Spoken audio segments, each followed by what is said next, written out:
மிதுன ராசி அன்பு நேயர்கள் அனைவருக்கும் வணக்கங்க. நம்ம இன்னைக்கு இந்த பதிவில் என்ன மாதிரியான விஷயம்லாம் பார்க்க போகிறோன்னா, வைகாசி 10 முதல் மிதுன ராசிக்கு சனி பகவானால் விதிமீறி நடக்கக்கூடிய விபரீதமான விஷயங்கள் என்ன அப்படிங்கிறத பற்றி தான் நான் இன்றைக்கி உங்கள்கிட்ட ஷேர் பண்ணிக்க போகிறேன். இந்த பதிவுகளில் சொல்லக்கூடிய எல்லா தகவலுமே கண்டிப்பாக உங்களுக்கு பயன் தரக்கூடிய விஷயமாக தான் இருக்க போகுது. ஸோ வீடியோவை ஸ்கிப் பண்ணாமல் தொடர்ச்சியாக பாருங்கள். அது மட்டும் இல்லாமல் இதே மாதிரியான ஆன்மீகம் சார்ந்த வீடியோஸ் எல்லாம் நீங்கள் முழுசாக பார்க்கணுன்னு ஆசைப்பட்டால் நம்மளுடைய சேனலை மறக்காமல் சப்ஸ்கிரைப் பண்ணிவிட்டு கீழே இருக்கும் பெல் ஐக்கானையும் மறக்காமல் கிளிக் பண்ணுங்கள். அப்போ தான் நம்ம சேனலில் போடுற எல்லா வீடியோஸுமே நோட்டிஃபிகேஷனாக உங்கள்கிட்ட உடனுக்குடனே வரும். மேலும் உங்களுக்கு சமயபுரத்தில் இருக்கக்கூடிய அந்த மாரியம்மனை ரொம்ப பிடிக்கும்னா இந்த வீடியோக்கு ஒரு லைக் பண்ணிவிட்டு நம்மளுடைய கமெண்ட் பாக்ஸில் சமயபுர அம்மனுக்கு போற்றி அப்படின்னு சொல்லி மறக்காமல் பதிவிடுங்க. ஸோ இப்போ வாங்க நம்ம வீடியோக்குள்ளே போய் சனி பகவானால் வைகாசி 10க்கு பிறகு மிதுன ராசிக்கு நடக்கக்கூடிய விஷயங்கள்லாம் என்ன அப்படிங்கிறத பற்றி தெளிவாக பார்த்து தெரிஞ்சுக்கலாம். சூரிய பகவான் ரிஷப ராசிக்கு மே மாதம் 16ஆம் தேதி அன்னைக்கு பெயர்ச்சி ஆகியிருக்கிறாரு. இதனால் பிறக்கக்கூடிய வைகாசி மாதம், அதாவது இந்த தமிழ் மாதத்தில் சில ராசிக்கு அற்புதமான பலன்கள் கிடைக்கும் என்றாலுமே சில பெரிய அளவில் சிக்கல்களை சமாளிக்கக்கூடிய வகையிலையும் நிறைய விதமான விஷயங்கள் நடக்கும். மேலும் நீங்கள் இந்த காலகட்டத்தில் முக்கியமாக இந்த வைகாசி 10க்கு பிறகு இந்த மிதுன ராசிக்கு நடக்கக்கூடிய, அது முக்கியமாக சனி பகவானால் நடக்கக்கூடிய விஷயங்கள்லாம் என்ன அப்படிங்கிறத பார்க்கலாம். நவகிரகங்களில் ஒவ்வொன்றும் குறிப்பிடத்தக்க விஷயங்களையும் தாக்கத்தையும் ஏற்படுத்தக்கூடியதாக இருக்கும். அந்த விதத்தில் ஒருவரின் ஜாதகத்தில் சூரிய பகவான் தந்தை, அரசாங்கம், புகழ், செல்வாக்கு உள்ளிட்ட பல விஷயங்களுக்கு காரணிகளாக கருதப்படுது. மேலும் நவகிரகங்களின் தலைவனாக சூரியன் இருப்பது நம்மளுடைய வேலை, ஆரோக்கியம் குறிப்பிடத்தக்க காரணமாக அமைஞ்சிருக்கு. அந்த வகையில் உங்களுக்கு இந்த வைகாசி 10க்கு பிறகு எப்படி இருக்க போகுதுன்னு பார்த்தீங்கன்னா, மிதுன ராசிக்கு இந்த வைகாசி மாதம் பல சவால்கள் நிறைந்ததாக இருக்கும். குறிப்பாக உத்தியோகத்தில் இருக்கக்கூடியவங்களுக்கு தங்களுடைய பணியிடத்தில் பல சவால்கள் மற்றும் பணி சுமைகளை சந்திக்க நேரிடும். இது உங்களுக்கு கடின நேரமாக சொல்லப்படுது, அலைச்சல் தரக்கூடியதாக. அது மட்டும் இல்லாமல் உங்களுடைய குடும்பத்தில் இருப்பவர்களோடு தேவையற்ற வாக்குவாதம் ஏற்பட அதிகப்படியான வாய்ப்பு அமைஞ்சிருக்கு. மேலும் இந்த காலகட்டத்தில் அரசு துறையில் உங்களுடைய வருகையை ஒழுக்கத்தோடு மிக கவனமாக உங்கள் வேலைகளில் செயல்படுவது நல்லது. யாரையும் கண்மூடித்தனமாக நம்பாமல் உங்கள் கடமையை நீங்களே செஞ்சு வந்தீங்கன்னா ரொம்ப உங்களுக்கு நல்ல விஷயங்கள் நடக்கும் அப்படின்னு சொல்லப்படுதுங்க. அதே போல் மாத கிரக நிலைகளை ஆராய்ந்து பார்க்கும்போது மாத தொடக்கத்தில் உங்களுடைய ராசிநாதன் புதன் விரயஸ்தானத்தில் சஞ்சரிக்கிறார். இதனால் உங்களுக்கு விரயங்கள் அதிகமாக ஏற்படும், இடமாற்றம் வரும். உங்கள் ராசியிலேயே குரு சஞ்சரிப்பதால் கவலைப்பட தேவையில்லை அப்படின்னு உங்களுக்கு சொல்லப்படுதுங்க. காரியங்கள் கடைசி நேரத்தில் கைகூடி விடும், அதனால் கவலைப்படாதீங்க. கடமையை செவனேன்னு செய்து வெற்றியை இந்த காலகட்டத்தில் சுலபமாக நீங்கள் பார்ப்பீங்க அப்படின்னு சொல்லப்படுதுங்க. மேலும் புனித பயணம் அதிகரிக்கும். 3இல் கேது இருப்பதால் முன்னேற்ற பாதையில் இருக்கக்கூடிய இடையூறுகள் வந்தாலுமே அதை ஈஸியாக சமாளிச்சிருவீங்க. அது மட்டும் இல்லாமல் வைகாசி 1ஆம் தேதி, அதாவது 15/5/2026 அன்னைக்கு மிதுன ராசிக்குள்ளே சுக்கிரன் சென்றிருக்கார். உங்கள் ராசிக்கு 5 மற்றும் 12 ஆகிய இடங்களுக்கு அதிபதி தான் சுக்கிரன். அவர் உங்கள் ராசியில் சஞ்சரிக்கும் போது பிள்ளைகள் வழியில் சுப செலவுகள் அப்படிங்கிறது அதிகரிக்கும். குறிப்பாக பிள்ளைகளின் கல்வி சம்பந்தமாகவோ, கடன் தாண்டி சென்று படிக்கும் சம்பந்தமாகவோ, கல்யாண சம்பந்தமாகவோ நீங்கள் எடுத்து வைக்கக்கூடிய ஒவ்வொரு அடியிலுமே வெற்றி உங்களுக்கு தான் கிடைக்கும். புதிய வேலைக்கு ஏற்பாடு செய்து முயற்சியும் பலன் தரக்கூடியதாக இருக்கும். ஆடை ஆபரண சேர்க்கை அப்படிங்கிறது உண்டாகும்.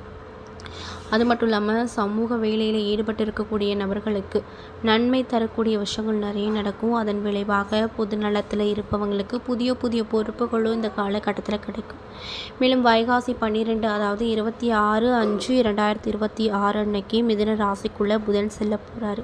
உங்கள் ராசிக்கு அதிபதியான புதன் அவர் உங்கள் ராசியிலேயே சஞ்சரிப்பது நல்ல நேரமாக உங்களுக்கு ஜோதிட ரீதியாக சொல்லப்படுது.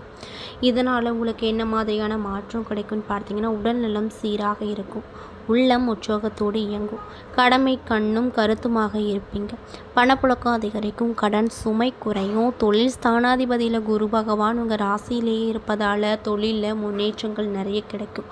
உத்தியோகத்தில் உழைப்புக்கேற்ற அங்கீகாரம் கிடைக்கும். உங்களுக்கு தொல்லை தந்த அதிகாரிகள் மாற்றப்படுவார்கள். புதிய பொறுப்புகள் கிடைத்து மகிழ்ச்சியாக இருப்பீங்க. மேலும் வைகாசி மாதம் 26ஆம் தேதி, அதாவது 9/6/2026 அன்னைக்கு கடகராசிக்குள்ளே சுக்கிரன் செல்ல போகிறாரு. அங்கு அவர் குருவோடு இணைந்து சஞ்சரிக்க போகிறாரு. இது முரண்பாடான கிரக சேர்க்கை காரணமாக மாற்றங்களும் ஏற்றங்களும் உங்களுக்கு கண்டிப்பாக கிடைக்கும். போட்டிகளுக்கு மத்தியில் முன்னேற்றம் கிடைக்கக்கூடிய ஒரு நல்ல பாதை உங்கள் கண்ணுக்கு தெரியும். புனித பயணம் அதிகரிக்கும். பிள்ளைகள் எதிர்கால நலன் கருதி நீங்கள் எடுத்து வைக்கக்கூடிய முயற்சி எல்லாத்துலேயுமே வெற்றி வாகை நீங்கள் தான் சூட போகிறீங்க. நாட்டுப்பற்று மிக்கவர்களின் நட்பால் நடைபெறாத சில காரியங்கள் கூட இப்பொழுது நடக்கும். நீண்ட தூர பயணங்கள் பலன் தரக்கூடியதாக கண்டிப்பாக இருக்கும். பொது வாழ்வில் இருக்கக்கூடியவங்களுக்கு புகழ் கூடும். வியாபாரம் மற்றும் தொழில் செய்பவர்களுக்கு கணிசமான லாபம் கையில் புரளும். உத்தியோகத்தில் இருக்கக்கூடியவங்களுக்கு உயர் பதவி கிடைக்கும். கலைஞர்கள் கௌரவப்படுவார்கள். மாணவ மாணவிகளுக்கு மதிப்பெண் உயரும். பெண்களுக்கு சுப செலவுகள் அதிகரிக்கும். மேலும் உங்களுடைய பெயரிலோ வீடு இடம் வாங்கக்கூடிய யோகம் அமைஞ்சிருக்கு. அப்படியாப்பட்ட காலமாக தான் உங்களுக்கு இந்த காலம் பார்க்கப்படுது அப்படின்னு சொல்லப்படுதுங்க. துணிச்சலாக செயல்படக்கூடிய மிருகசீடம் 3 மற்றும் 4ஆம் பாத நட்சத்திர அன்பர்களுக்கு இந்த காலகட்டம் அப்படிங்கிறது எப்படி அமைய போகுது அப்படின்னு பார்த்தீங்கன்னா யோகமான காலகட்டமாக இருக்க போகுது. அதாவது செவ்வாய் பகவான் மாதம் முழுவதுமே லாபஸ்தானத்தில் ஆட்சியாக சஞ்சரிப்பதால் வரவு அப்படிங்கிறது உங்களுக்கு ஜாஸ்தியாக கிடைக்கும். பொருளாதார நிலை உயரும். செய்து ஒரு தொழிலில் வியாபாரத்துலேயும் முன்னேற்றம் அடைய நீங்கள் கண்கூட பார்ப்பீங்க. எடுத்து வைக்கக்கூடிய முயற்சி எல்லாத்துலேயுமே எதிர்பாராத லாபம் கிடைக்கும். கடந்த மாதம் வரைக்குமே இருந்து வந்த போராட்ட நிலைகளும் மாறப்போகுது. உடல்நிலையில் ஏற்பட்ட பாதிப்பு விலகப் போகுது. மருத்துவ செலவுகள் குறைய போகுது. பெரியோரின் ஆதரவு ஏற்படும். குடும்பத்தில் இருந்து வந்த நெருக்கடிகள் நீங்கும். அது மட்டும் இல்லாமல் மே மாதம் 26 வரைக்குமே ஜென்ம ராசிக்குள்ளே சஞ்சரிக்கக்கூடிய குருவால் அலைச்சல் அதிகரிக்கும். குடும்பத்தில் சுப நிகழ்ச்சிகள் நடக்கும். திருமண வயதில் இருக்கக்கூடியவங்களுக்கு நல்ல வரன் கிடைக்கும். புதிய இடம் வீடு வாங்கக்கூடிய முயற்சியில் இருக்கீங்கன்னா அதில் வெற்றி உங்களுக்கு தான். குழந்தை பாக்கியத்திற்காக காத்து கொண்டிருப்பவர்களுக்கு எதிர்பார்த்த தகவல் கிடைக்க போகுது அப்படின்னு சொல்கிறாங்க. இதனால் ரொம்பவே மகிழ்ச்சியாகவும் இருப்பீங்க. தம்பதிக்குள்ளே இணக்கமான நிலை கிடைக்கும். உத்தியோகத்தில் இருப்பவங்களுக்கு ஏற்பட்ட நெருக்கடிகள் நீங்க போகுது. மேலும் அதிகாரியின் ஆதரவு அதிகமாக கிடைக்கும். விவசாயிகளுக்கு எதிர்பார்த்தவை எல்லாமே பூர்த்தியாகும். மனம் தெளிவு பெறும். மாணவர்கள் மேற்கல்விக்காக கடுமையாக போராட வேண்டியதாக இருக்கும். வயதானவர்கள் ஆரோக்கியமாக நடமாடக்கூடிய நிலைகள் வரப்போகுது. மேலும் இந்த ராசிக்கான சந்திராஷ்டம தினங்கள் ஜூன் 4. அதிர்ஷ்டம் தரக்கூடிய நாட்கள் மே 23, 27 மற்றும் ஜூன் மாதம் 5, 9, 14. செய்ய வேண்டிய பரிகாரம் ஆசானி அம்மனை வழிபட உங்களுக்கு ஏற்பட்டிருக்கக்கூடிய எப்படியாப்பட்ட சங்கடமாக இருந்தாலும் விலகிருங்க. மேலும் நினைத்ததை சாதிக்கக்கூடியவர்கள் தான் இந்த திருவாதிரை நட்சத்திரக்காரர்கள். உங்களுக்கு இந்த காலகட்டம் யோககரமான காலகட்டமாக இருக்க போகுது. அதாவது ராகு மே 26 வரைக்குமே குரு பார்வையோடு சஞ்சரிப்பதால் எடுத்த வேலை வெற்றியாகும். செல்வாக்கும் அந்தஸ்தும் உயரப்போகுது. அரசியல் துறையில் இருக்கக்கூடியவங்களுக்கு எதிர்பார்த்த பொறுப்பு பதவிகள் கிடைக்கும். வெளிநாட்டு முயற்சி சாதகமாக இருக்கும். வெளிநாட்டில் இருக்கும் சிலருக்கு PR கிடைக்கும். இன்னும் சிலருக்கு வேலையில் இருந்து வந்த பயம் போகக்கூடிய ஒரு தருணம் உண்டாக போகுது. புதிய இடம் வீடு வாகன வசதிகளை மேற்கொள்வீங்க. மேலும் சகாயஸ்தானத்தில் சஞ்சரிக்கக்கூடிய கேது உங்கள் முயற்சிகளுக்கு வெற்றியாக்குவார். தைரியத்தையும் தன்னம்பிக்கையும் கொடுப்பார்.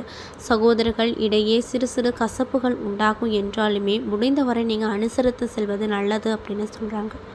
உடல்நிலையில் ஏற்பட்ட பாதிப்புகள் கண்டிப்பாக நீங்கும். ஆரோக்கியமாக செயல்படுவீங்க. சனி பகவானும் உங்களுக்கு நல்லதையே கொடுப்பாரு. அதனால் கவலைப்படாதீங்க. உடல்நிலையில் ஏற்பட்ட பாதிப்பை கண்டிப்பாக சனி பகவான் உங்களுக்கு மீட்டெடுத்து கொடுப்பாரு. ஆரோக்கியமாக செயல்படுவீங்க அப்படின்னும் சொல்லப்படுது.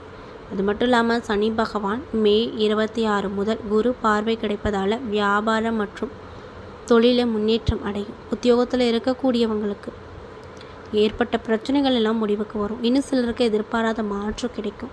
புதிய தொழில் தொடங்க நீங்கள் எடுத்து வைத்திருக்கக்கூடிய எல்லா முயற்சியும் வெற்றியாகும். விவசாயத்தில் லாபம் அதிகரிக்கும். இன்னும் சிலர்களுக்கு அதாவது மாணவர்களாக இருக்கக்கூடியவங்களுக்கு வெளியூரில் தங்கி படிக்கக்கூடிய அளவுக்கு கல்லூரியில் இடம் கிடைக்கும். அது மட்டும் இல்லாமல் மூத்த குடிமக்களுக்கு நிம்மதியான நிலை வரும். பெண்களுக்கு தன்னம்பிக்கை அதிகரிக்கும். பெண் பொருள் சேர்க்கை உண்டாகும். மேலும் உங்களுக்கு அதிர்ஷ்டம் தரக்கூடிய நாட்கள் ஜூன் 4, 5. அதிர்ஷ்டம் தரக்கூடிய எண்கள் மே மாதம் 22, 23, 31 மற்றும் ஜூன் மாதம் 13, 14 அப்படின்னு சொல்லப்படுது. மேலும் நீங்கள் என்ன மாதிரியான விஷயங்களை பரிகாரங்கள் மாதிரி பண்ணணும்னு பார்த்தீங்கன்னா காளியம்மனை வழிபட வாழ்க்கையில் நன்மைகள் கிடைக்கும் அப்படின்னு சொல்கிறாங்க. மேலும் புனர்பூசம் 1, 2, 3 பாத நட்சத்திர நண்பர்களுக்கு இந்த காலகட்டம் எப்படி இருக்க போகுதுன்னு பார்த்தீங்கன்னா, நன்மை தரக்கூடிய காலகட்டமாக இருக்க போகுது. அதாவது உங்கள் ராசிக்கு சப்தாதிபதியும் ஜீவனாதிபதியுமான குரு பகவான் மே 26 வரைக்கும் ராசிக்குள்ளே சஞ்சரிப்பதால் உழைப்பு அதிகரிக்கும். அதற்கேற்ற வகையில் வருமானமும் கிடைக்கும். உத்தியோகத்தில் இருக்கும் சிலருக்கு திடீரென இடமாற்றங்கள், பதவி உயர்வுகள் ஏற்பட்டு குடும்பத்தில் ஓரிரு வகையில் உங்களுக்கு நிலையான விஷயங்கள் நடக்க போகுது அப்படின்னு சொல்கிறாங்க. குழந்தை பாக்கியத்திற்காக காத்து கொண்டிருப்பவர்களுக்கு ஸ்வீட் எடுத்து கொண்டாட என்னும் அளவுக்கு நல்ல செய்தி வருங்க. இன்னும் சிலருக்கு பிள்ளைகளால் பெருமை கிடைக்கும். சொத்தில் ஏற்பட்ட பிரச்சனை முடிவுக்கு வரும். திருமண வயதில் இருக்கக்கூடியவங்களுக்கு நல்ல வரன் கிடைக்கும். இன்னும் சிலருக்கு மனமேடை ஏறக்கூடிய அளவுக்கு நிலையான விஷயங்கள் நடக்கும் அப்படின்னு சொல்கிறாங்க. மேலும் சொந்த வீடு இடம் வாங்கக்கூடிய அமைப்பு உங்களுக்கு அமைஞ்சிருக்கு. இன்னும் சிலருக்கு சொந்த வீட்டில் குடியேறக்கூடிய நிலையும் வரப்போகுது. மே மாதம் 26 முதல் குடும்பஸ்தானத்தில் உச்சமாக இருக்கும் குரு பகவான் குடும்பத்தில் நிம்மதியையும் மகிழ்ச்சியையும் கொடுக்குவார். பணவரவு அதிகரிக்க செய்வார். கொடுத்த வாக்கை காப்பாற்றி கொடுப்பார். அது மட்டும் இல்லாமல் வெளிவட்டாரத்தில் மதிப்பு மரியாதையும் அதிகரிக்கும். நோய் நொடி வம்பு வழக்கு பிரச்சனை இதெல்லாம் இருந்த இடம் தெரியாமல் போகுது அப்படின்னு சொல்கிறாங்க. இதுக்கெல்லாம் காரணம்னு பார்த்தீங்கன்னா சனி பகவான் தான். அவர் உங்களுக்கு நல்லதையே உங்களுக்கு கொடுப்பாரு. உங்கள் கனவுகளை நனவாக்கி கொடுப்பாரு. ஜீவனஸ்தானத்தில் சஞ்சரிக்கக்கூடிய சனி பகவானால் உங்களுக்கு என்ன மாதிரியான விஷயம் நடக்கும்னு பார்த்தீங்கன்னா, பார்த்து வரும் வேலையில் பிரச்சனை, தகுதி குறைவானவர்களால் அவமானம் என்ற நிலையெல்லாம் குரு பகவான் பார்வையாலையும் சனி பகவான் பார்வையாலையும் உங்களுக்கு மறைந்து போகும்னு சொல்கிறாங்க. உங்களை அவமானப்படுத்தியவர்களை உங்களை பாராட்டக்கூடிய நிலை வரப்போகுது. செய்து வரும் தொழிலில் விருத்தியாகும். புதிய தொழில் தொடங்குறீங்கன்னா அப்படி இதில் வெற்றி அப்படிங்கிறது உங்களுக்கு தான். வேலைக்காக முயற்சி செய்தவர்களுக்கு தகுதியான வேலை வாய்ப்புகள் கிடைக்கும். உங்களுடைய லாபாதிபதியான செவ்வாயும் லாபஸ்தானத்தில் ஆட்சியாக சஞ்சரிப்பதால் வருமானத்திற்கு குறைவில்லாமல் நிறைந்திருக்கும். எடுத்த வேலை வெற்றிகரமாக முடியும். பெரியவர்களின் ஆதரவு நிறைய கிடைக்கும். செல்வாக்கு உயரும். பெண்களுக்கு மகிழ்ச்சி அதிகரிக்கும். கணவரின் அன்பும் ஆதரவும் கிடைக்கும். விவசாயிகளுக்கு நிம்மதியான நிலை இருக்கும். மாணவர்களுக்கு விருப்பப்பட்ட கல்லூரியில் இடம் கிடைக்கக்கூடிய நிலை உண்டாகுங்க. மேலும் உங்களுக்கு சந்திராஷ்டம தினங்கள் ஜூன் மாதம் 5, 6. அதிர்ஷ்டம் தரக்கூடிய நாட்கள் மே மாதம் 21, 23, 30 மற்றும் ஜூன் மாதம் 3, 12, 14. செய்ய வேண்டிய பரிகாரம் இன்மையிலும் நன்மை தருவாரை வழிபட சங்கடங்கள் அப்படிங்கிறது உங்களுக்கு விலகும் அப்படின்னு சொல்கிறாங்க. என்ன நண்பர்களே, இந்த பதிவுகளில் மிதுன ராசிக்காரங்களுக்கு வைகாசி 10க்கு பிறகு சனி பகவானால் உங்களுக்கு என்ன மாதிரியான விஷயம் விபரீதமான விஷயங்கள்லாம் நடக்க போகுது அப்படிங்கிறத பற்றி தெளிவாகவும் விரிவாகவும் நான் இந்த பதிவில் உங்கள்கிட்ட சொல்லியிருப்பேன். இந்த பதிவில் சொல்லியிருக்கக்கூடிய எல்லா விஷயமும் கண்டிப்பாக உங்களுக்கு பயன் தரக்கூடிய விஷயமாக தான் அமைஞ்சிருக்கும். ஸோ வீடியோ பிடிச்சிருந்தால் லைக் பண்ணுங்கள், ஷேர் பண்ணுங்கள். அது மட்டும் இல்லாமல் இதே மாதிரியான விஷயங்கள் எல்லாம் பார்த்து தெரிஞ்சுக்கணும் அப்படின்னா நம்மளுடைய சேனலை மறக்காமல் சப்ஸ்கிரைப் பண்ணிவிட்டு கீழே இருக்கும் பெல் ஐக்கானையும் மறக்காமல் கிளிக் பண்ணுங்கள். அப்போ தான் நம்ம சேனலில் போடுற எல்லா வீடியோவுமே நோட்டிஃபிகேஷனாக உங்கள்கிட்ட உடனுக்குடனே வந்து சேரும். நன்றி.